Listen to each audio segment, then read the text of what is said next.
Hello and welcome to DBTV, Daily Bruin's bi-weekly news recap. I'm Colton Caballero. On February 6th, there were 2 attempted on-campus kidnappings of UCLA students. One occurred in parking structure 1, and the subsequent attempt took place in parking structure 7. The assailant grabbed the victims, demanded money, and claimed to be armed.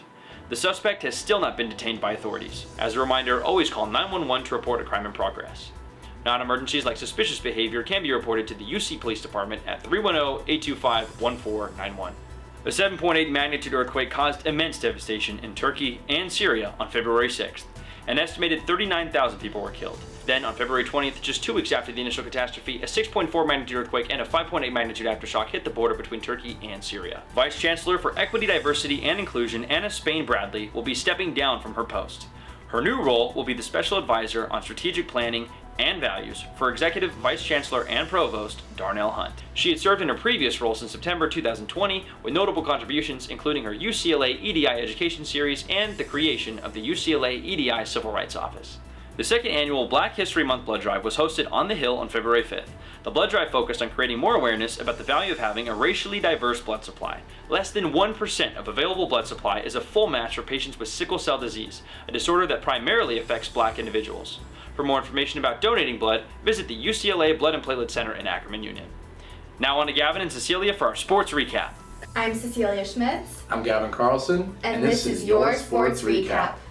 The UCLA men's basketball team made national headlines this past week, but not exactly for its play on the court.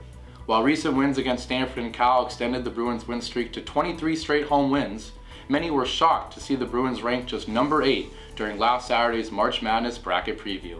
Head coach Mick Cronin stirred the pot when he suggested the anti-UCLA bias stems from the school's upcoming move to the Big Ten. But whether or not Cronin's conspiracy theory has any validity, the Bruins can still claim the Pac-12 regular season title with wins in at least 3 of its final 4 games of the regular season. UCLA will take on the Mountain Schools this weekend. The Bruins are also continuing to show they're a force to be reckoned with beyond the hardwood. The men's volleyball team swept then number 2 Long Beach State in a pair of games 2 weeks ago, before doing the same to then number 8 BYU this past weekend. The women of Westwood also continue to amaze everyone, with UCLA gymnastics putting on a show as of late. In its meets against Arizona State, the Bruins scored a 197.8 as Jordan Childs put up UCLA's first perfect 10 of the year on her floor routine. The gymnastics team also tied with Cal last weekend as it set its season-high score and nearly reached the 198 mark. Other sports are just beginning their seasons, as baseball and softball have recently kicked off, and the beach volleyball team is set to start its season this weekend. Back to you, Colton.